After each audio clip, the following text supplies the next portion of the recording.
So we'll start with CET level questions of chapter 1, units and measurements. So पहला question extremely simple. What is the number of significant figures in 0.310 into 10 raised to 3?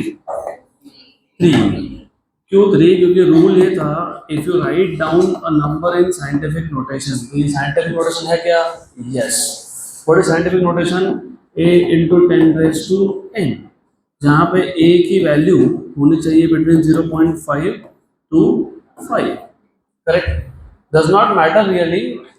Significant figures find करते time a की value 0.5 और 5 के बीच में है कि नहीं है, does not matter. But while finding out significant figures, तो सिग्निफिकेंट फिगर्स में जो 10⁻n होता है ये कंट्रीब्यूट नहीं करता है. कंट्रीब्यूशन कहाँ से आता है? a से. मतलब हमारे पास जो 10⁻3 है, it will not contribute to significant figure. कहाँ से आएगा? इससे. 2 नॉन डिजिट है और एक ट्रेलिंग जीरो है to the right of decimal, तो वो भी क्या हो गया? सिग्निफिकेंट. तो कितने significant? 3. Option number B. Done. तो इसका कोई सॉल्यूशन नहीं है as such, very simple. Next question, question number 2. The equation p plus a by b square into b minus b equals to constant. ये equals to print नहीं हुआ, equals to constant. The units of a are, a के units पूछे हैं आपको. By the way, if you remember,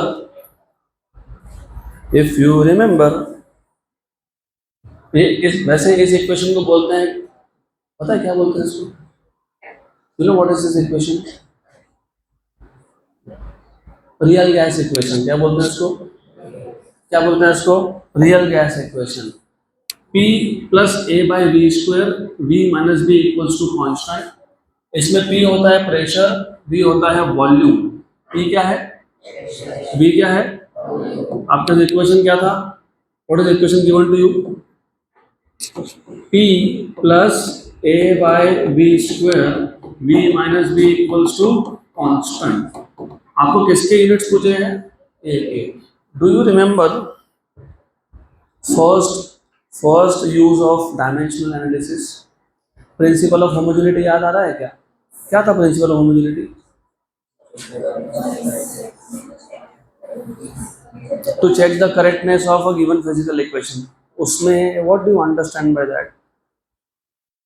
अगर आपके पास एक इक्वेशन है, for example s equal to ut plus 1/2 at square, तो इस इक्वेशन में जितने भी टर्म्स है सबके डायमेंशंस क्या होने चाहिए? सेम. अगर s डिस्टेंस है तो ये दोनों भी क्या चाहिए? डिस्टेंस. इसका मतलब क्या समझा? डिस्टेंस में क्या ऐड हो सकता है? डिस्टेंस. फोर्स में क्या ऐड हो सकता है? Very good, very good. Volume में क्या ऐड होगा? प्रेशर में क्या ऐड होगा? तो ये प्रेशर, तो ये भी क्या होगा? इसका मतलब प्रेशर और a अपॉन वी स्क्वायर के डायमेंशंस क्या होने चाहिए? सेम. मतलब a के dimensions is equal to pressure into volume के स्क्वायर के डायमेंशंस. यहाँ तक क्लियर है? पक्का पक्का. बिकॉज तुम प्रेशर में कुछ ऐड कर रहे हो तो वो प्रेशर ही होगा. इसका मतलब प्रेशर और a अपॉन वी स्क्वायर के डायमेंशंस क्या आएंगे? सेम. तो a क्या होगा? Pressure into V square. Pressure into V square. हमको डायमेंशंस नहीं, हमको क्या चाहिए? क्या चाहिए? यूनिट्स. तो ठीक है, हम लोग यूनिट्स लिख देंगे. तो मुझे बताओ, A equal to P V square आ गया. What is pressure? Force upon area. Force upon area, ये वॉल्यूम का स्क्वायर है. What is force? What is CGS unit of force? Dyne. तो ये आएगा dyne. This is dyne. What is area का CGS unit? Centimetre square. What is volume का CGS unit? Centimetre cube. और उसका भी क्या है? स्क्वायर. तो ये हो गया डाइन पर सेंटीमीटर स्क्वायर, और ये centimetre raise to 6. Centimetre raise to 6 और नीचे सेंटीमीटर का स्क्वायर, तो क्या हो जाएगा? Dyne centimetre raise to 4. Dyne centimetre raise to 4 कहाँ दिख रहा है? Option B. Done. 9 centimetre raise to 4. खत्म.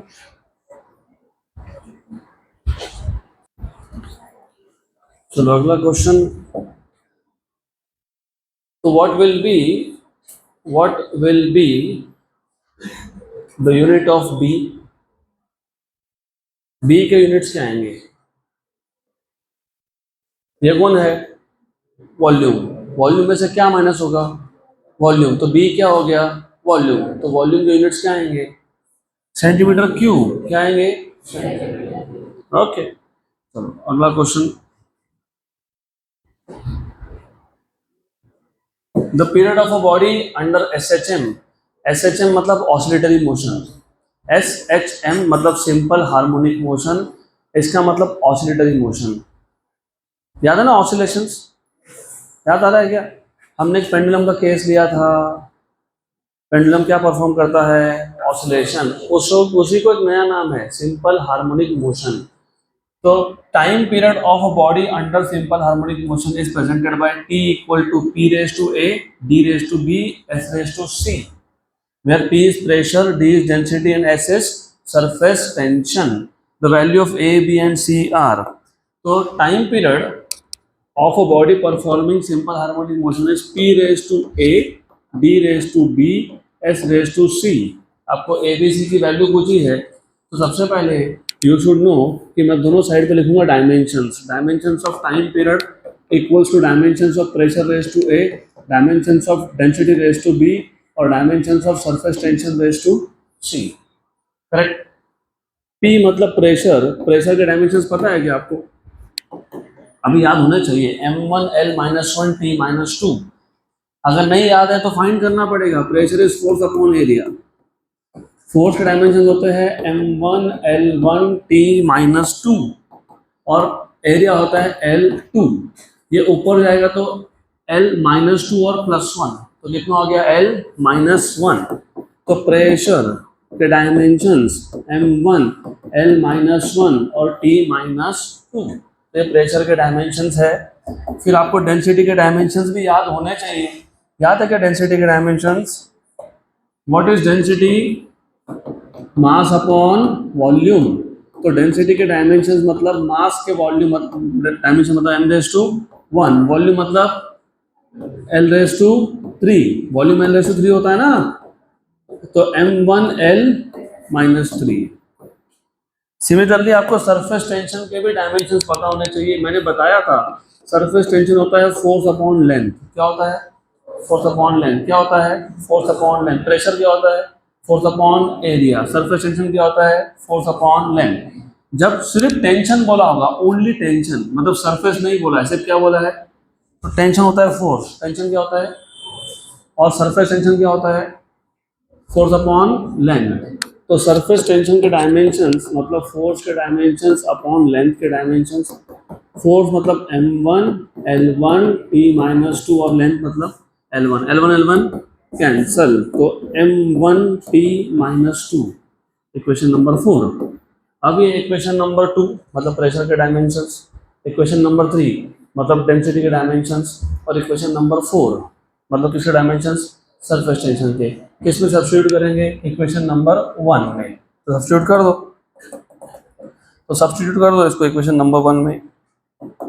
अरे ओके. तो let us substitute equation number 2, 3 and 4 in equation number 1. Equation number 1 में लेफ्ट हैंड साइड पे था टाइम पीरियड. टाइम पीरियड मतलब M0, L0 और T1. क्योंकि टाइम पीरियड टाइम होता है. प्रेशर. प्रेशर क्या था? Pressure M1L-1 T-2 raise to क्या आएगा? A. उसके बाद कौन था? डेंसिटी. डेंसिटी क्या है? M1L-3 raise to B. उसके बाद क्या था? Surface tension. वो क्या है? M1 T-2 raise to C.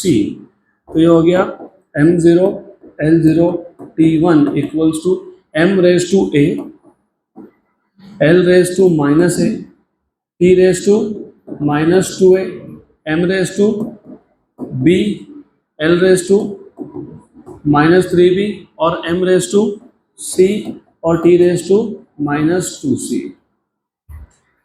Base same हो तो पावर का क्या होता है?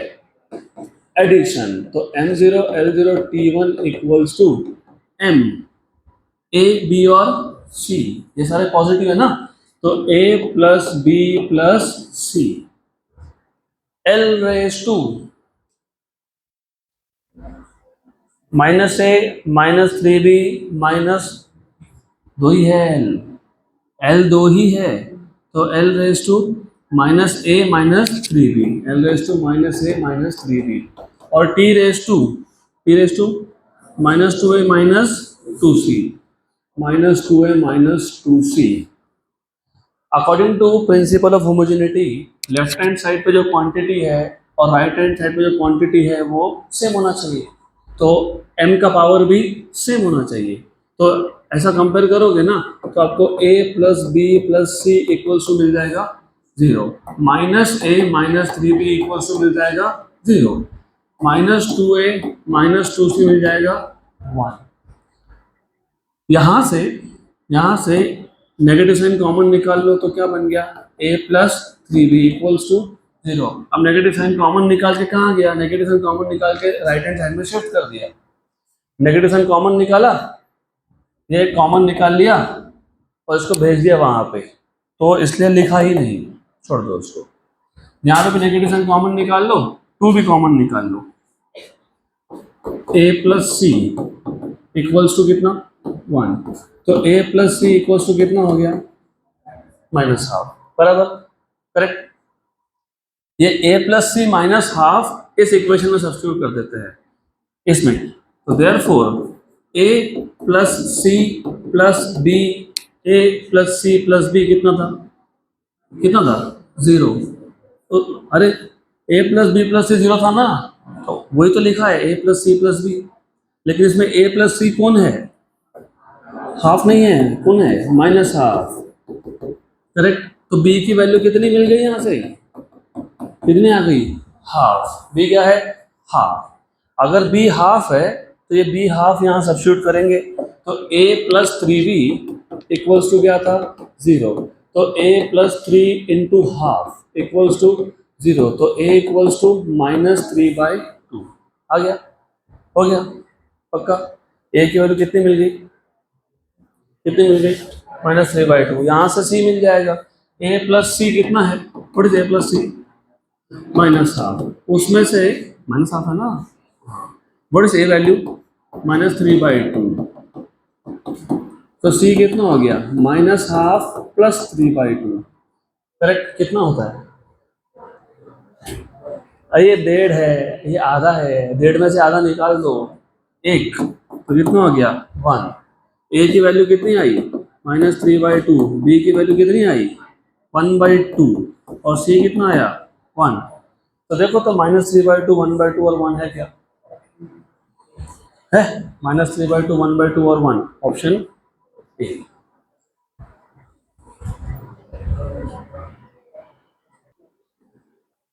चलो अगला क्वेश्चन, अभी क्वेश्चन नंबर 3 शायद पेंडिंग रह गया, तो पहले क्वेश्चन नंबर 3 गायब है, इट इज मिसिंग, ठीक है बाद में कर लेंगे, it is missing on the set. Question number 5, तो क्वेश्चन नंबर 3 पे हम आएंगे बाद में। Using the principal of homogeneity, using the principal of homogeneity, using the principal of homogeneity, यहाँ ध्यान दो सब, which of the following is correct. Principal of homogeneity आपको सिर्फ ये बताता है कि जो लेफ्ट हैंड साइड के डायमेंशंस है वही डायमेंशंस राइट हैंड साइड पे होना चाहिए, तो प्रिंसिपल ऑफ होमोजेनिटी देख के बताओ कि इन सब में से कौन सा ऑप्शन करेक्ट है। तो ऐसा है, टाइम पीरियड का square equal to 4 pi square R cube upon G M, time period square equal to 4 pi square R square, ये तो नहीं हो सकता, क्यों नहीं हो सकता पता है, R is distance raise to 2, 4 pi square तो नंबर है, तो यहाँ पे एल रेस टू 2 हो गया, ये टाइम रेस टू 2 हो गया, तो करेक्ट है क्या, नहीं हो सकता। अब बाकी के ऑप्शन चेक करने के लिए आपको सबसे पहले जी के डायमेंशंस या फिर जी के यूनिट्स पता होने चाहिए। आपको क्वेश्चन सॉल्व करना है तो you can solve by either dimensions या फिर यूनिट्स।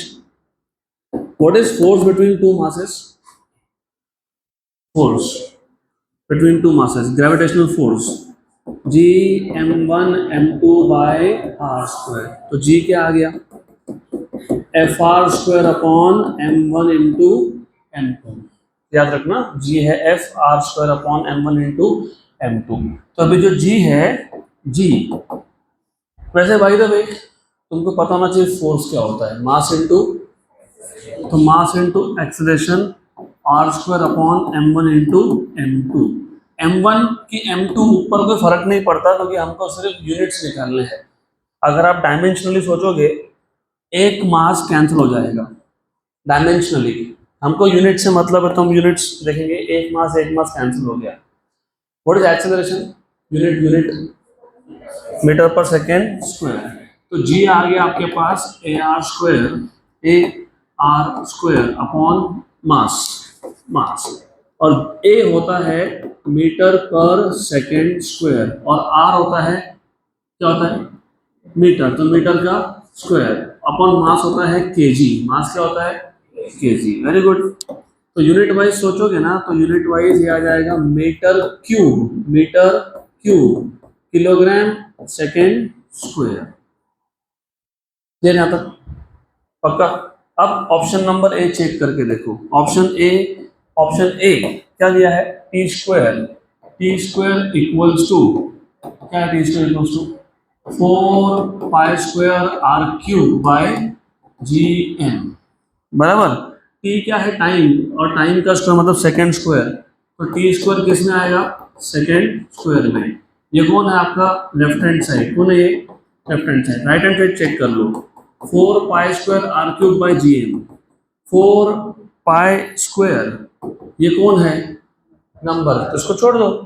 आर क्यूब मतलब डिस्टेंस का क्यूब मतलब मीटर का क्यूब, और जी क्या है, जी क्या है, metre cube upon kilogram second square, और एम क्या होता है, मास, मास क्या होता है, केजी। Very good. क्या क्या कैंसिल हो गया, metre cube kg kg. Denominator का डिनोमिनेटर कहाँ जाता है, न्यूमरेटर में, मतलब क्या आ गया, सेकेंड स्क्वायर। तो लेफ्ट हैंड साइड और राइट हैंड साइड दोनों क्या आ गए, सेकेंड स्क्वायर। तो राइट हैंड साइड भी सेकेंड स्क्वायर है और लेफ्ट हैंड साइड भी सेकेंड स्क्वायर है, तो L H S equals to R H S. तो कौन सा ऑप्शन करेक्ट है, डन। चलो next question, better previous question number 3 रह गया था तो पहले क्वेश्चन नंबर 3 कंप्लीट कर लेंगे। बहुत सिंपल क्वेश्चन है, if z equals to a raise to 2 b raise to 3 upon c raise to 4 then the relative error in z will be, बताओ। अच्छा याद है, गुड। तो जब z equals to a raise to 2 b raise to 3 upon c raise to 4 हो तो delta z bye z क्या होता है, याद है क्या, इंडेक्स से मल्टीप्लाई करते हो, 2 delta a by a plus 3 delta b by b plus 4 delta c by c, तो ऑप्शन सी। चलो ठीक है, ऑप्शन सी। आगे बढ़ते हैं, ये लिखने के लिए टाइम नहीं दूंगा मैं। अगला क्वेश्चन, क्वेश्चन नंबर 6। अब ये भी बहुत इजी है, ये तुमको ऑलरेडी पता है, सिर्फ ऐसा भी उसको लिखते हैं पता नहीं है। अब ध्यान देना, if u1 and u2 are the units selected in two system of measurement, तो u1 u2 क्या है, units selected in two system of measurement and n1 and n2 are their numerical values, then अच्छा एक बात बताओ, how much is 1 meter in centimeters, 100, सही है। how much is 1 kilogram in grams, क्या है, 1000, very good. you see this is a number, this is a unit, है, this is a number, this is a unit। इस number को मैं n1 बोल देता हूँ, इस यूनिट को मैं u1 बोल देता हूँ, इस नंबर को मैं n2 बोल देता हूँ, और इसको क्या बोल दूंगा, सिमिलरली ये नंबर को मैं क्या बोल रहा हूँ, ये यूनिट को क्या बोल रहा हूँ, इसको क्या बोल रहा हूँ, इसको क्या बोल रहा हूँ, तो बताओ क्या आ गया, n1 u1 equals to n2 u2, कहाँ पे है, फर्स्ट। और इसको ऐसा भी लिखते हैं, कैसा लिखते हैं, n into U equals to constant, क्या लिखते हैं, N into U equals to N into U equals to, तो जब प्रोडक्ट ऑफ दो नंबर कांस्टेंट हो, जब दो नंबर का प्रोडक्ट कांस्टेंट हो, तो इसको लिखने का और एक तरीका भी होता है, n is inversely proportional to u, n is, तो जो तीनों एक ही चीज है, आप n1 u1 equal to n2 u2 लिख दो, या तो n into U equal to constant लिख दो, या फिर n is inversely proportional to 2 लिख दो, हो गया डन, ऑप्शन ए।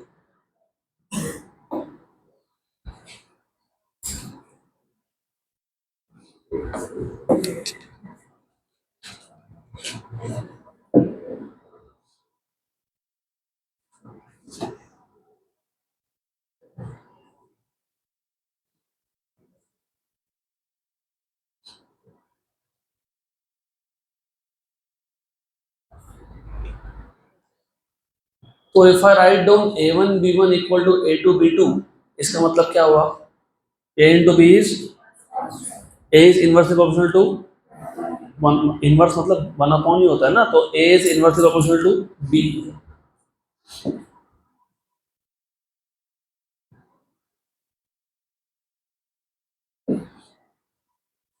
चलो अगला क्वेश्चन, नेक्स्ट क्वेश्चन,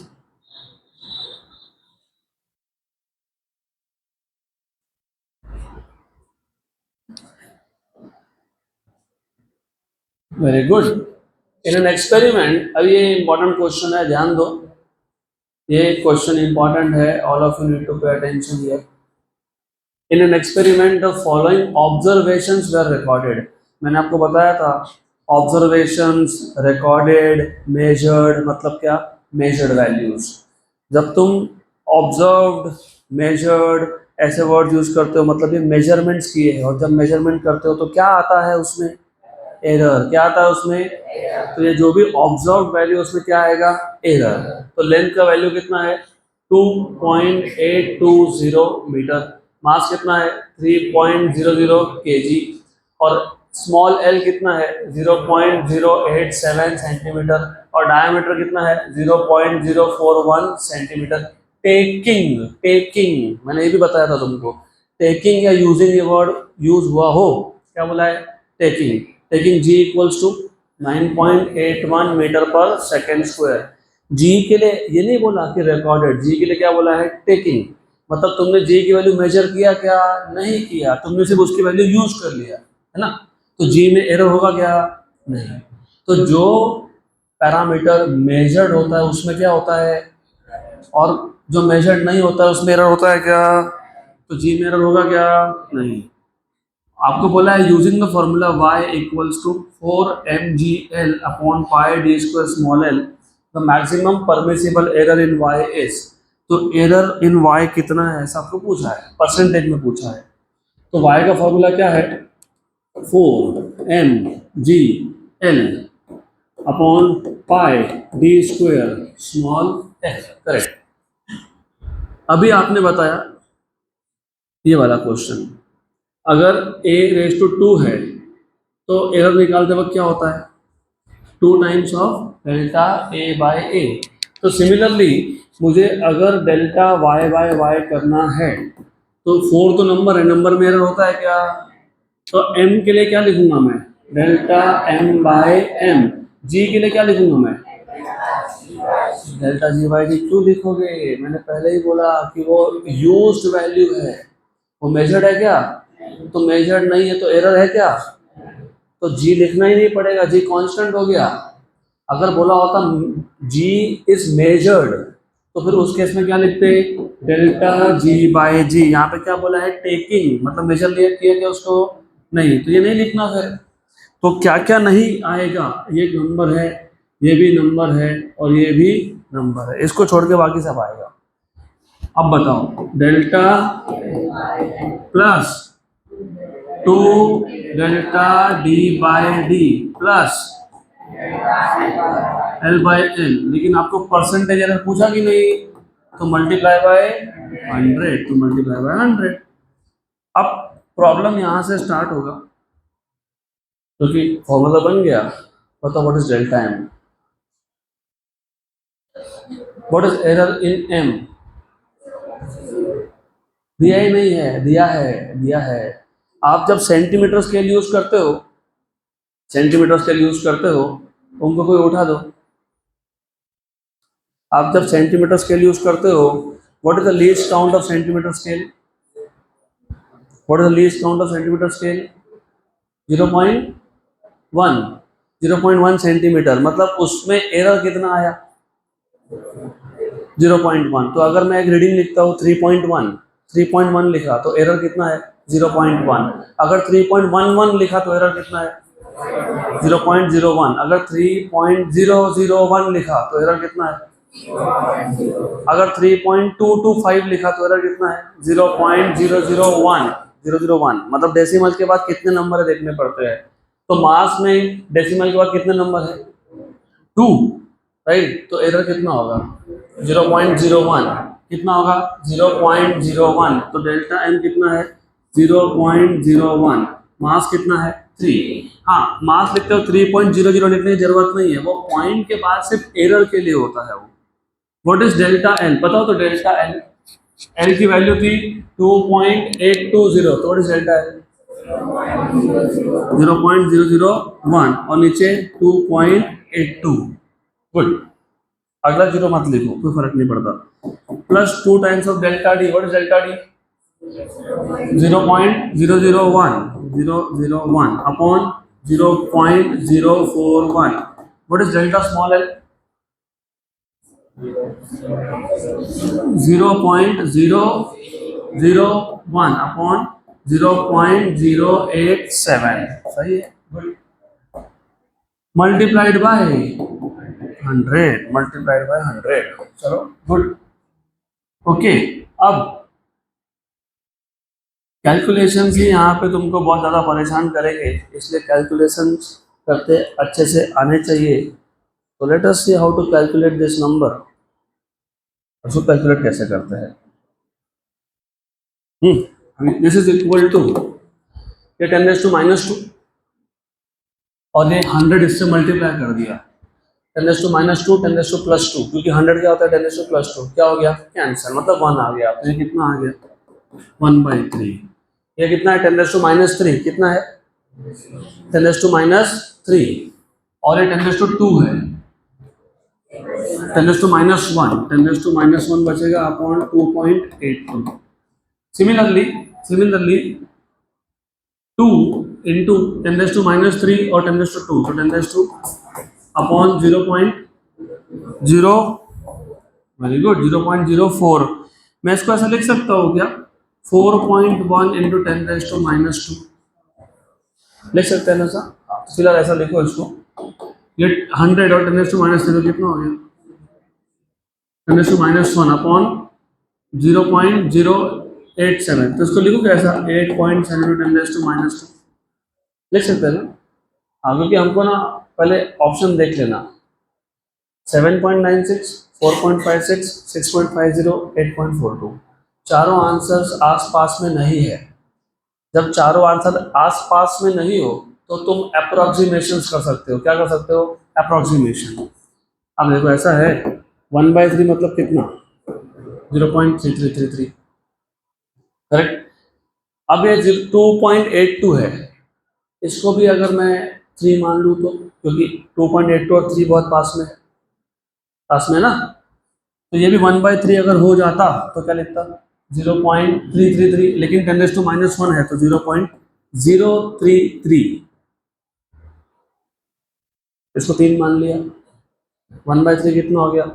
0.33, लेकिन साथ में कौन था? वेरी गुड, क्या था? -1, तो 0.033। अब इसको मैं ऐसा कर सकता हूँ ना, ये 1 था और ये 2 था, हो सकता है ना? वेरी गुड, अप्रोक्सीमेशन कर रहे हैं हम लोग। अच्छा, आपको पता है 1/2 मतलब कितना होता है? 0.5। ये ऊपर गया तो 10⁻² क्या हो गया? +2। 10⁻+2 और 10⁻−1 मतलब कितना? 10। 10 इंटू 0.5 मतलब कितना? 5 प्लस। गुड। अब सिमिलरली ये ऊपर गया, कहाँ गया? ऊपर गया, कहाँ गया? तो 10⁻1 और +2 कितना? 10। 10 अपॉन 8.7 है ना, 1 पॉइंट समथिंग। अरे 10/9 मान लो, 10/9 इज 1.1, तो रफली रफली कितना आ गया ये? रफली कितना आ गया? 1.1। कितना आ गया? 1.1। 5 में 1.1 ऐड कर लो, 6.1। 6.1 में ये 0.3 ऐड कर लो, 6.4। और ये थोड़ा बहुत ही नहीं, बहुत छोटा है कि नहीं? तो थोड़ा बहुत ऐड कर लिया तो कितना बन गया? 6.56 के आसपास या 6.50 के आसपास। तो आंसर क्या आना चाहिए? 6.50। तो चेक करते हैं सच में 6.50 है क्या? यही आंसर दिया हुआ है, तो ऑप्शन नंबर सी हो गया। Done.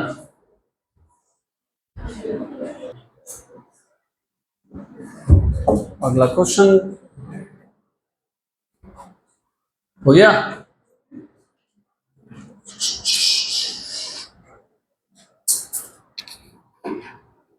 The dimension of the ratio of angular to linear momentum is। आपको बोला है कि अगर हमने एंगुलर मोमेंटम और लीनियर मोमेंटम इसका रेशो लिया तो उसके डायमेंशंस क्या आएंगे? तो एंगुलर मोमेंटम और लीनियर मोमेंटम का रेशो लेने से पहले आपको एंगुलर मोमेंटम और लीनियर मोमेंटम का फॉर्मूला पता होना चाहिए। What is the formula of linear momentum? Linear momentum का फॉर्मूला थ्योरी में बताया था मैंने, mass into velocity, mass into और एंगुलर मोमेंटम होता है mass into velocity into radius. बस इतना ही डिफरेंस है, एम वी आर और ये एम वी। तो कौन बचा? आर क्या होता है? L1। तो हो गया option A, M0 L1 T0।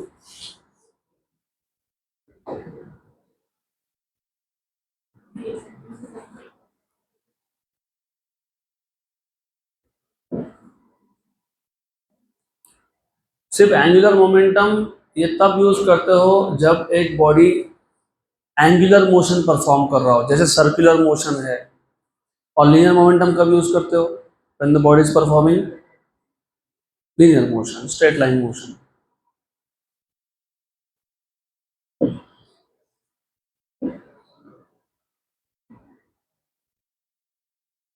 Next question.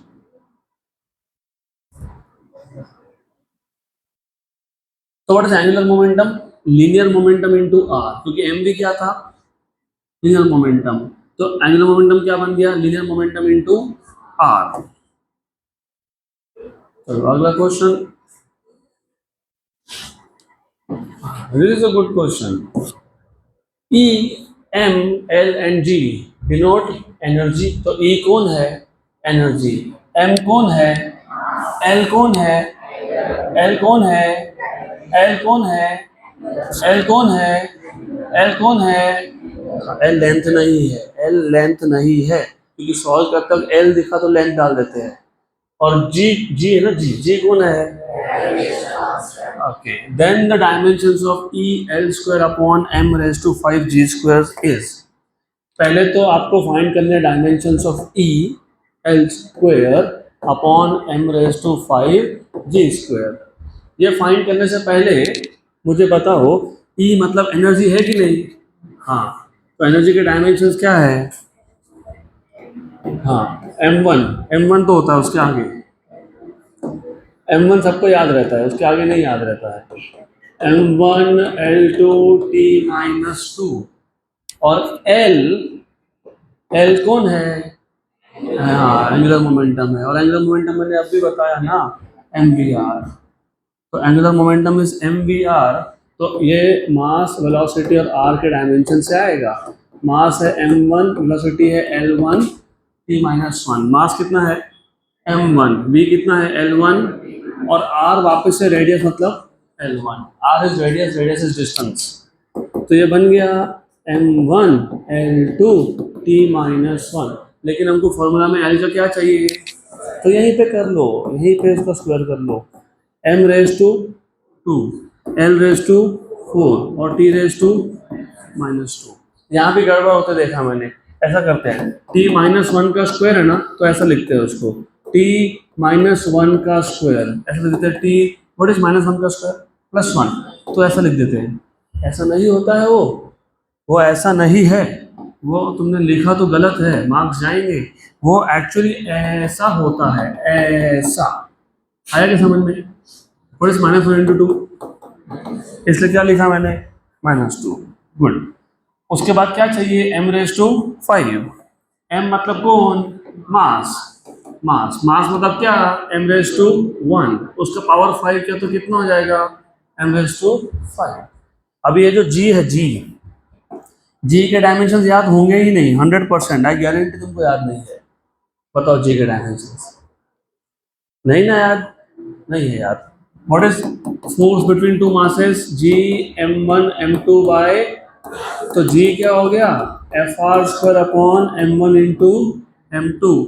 तो जी के डायमेंशंस निकालने हैं, तो फोर्स के डायमेंशंस इंटू डिस्टेंस स्क्वायर के dimensions upon mass into mass के डायमेंशंस।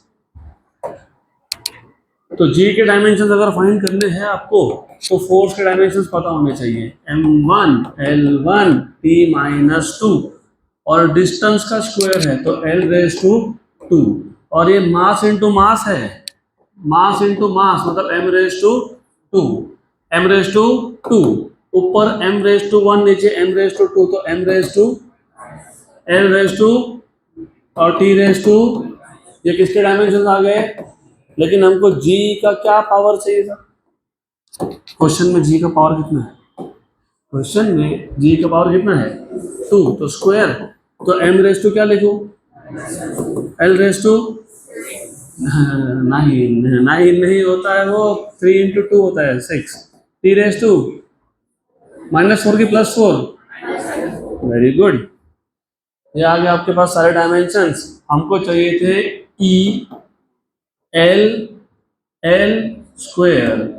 अपॉन m⁵ जी स्क्वायर। ई के डायमेंशंस आए m1 l2 t-2।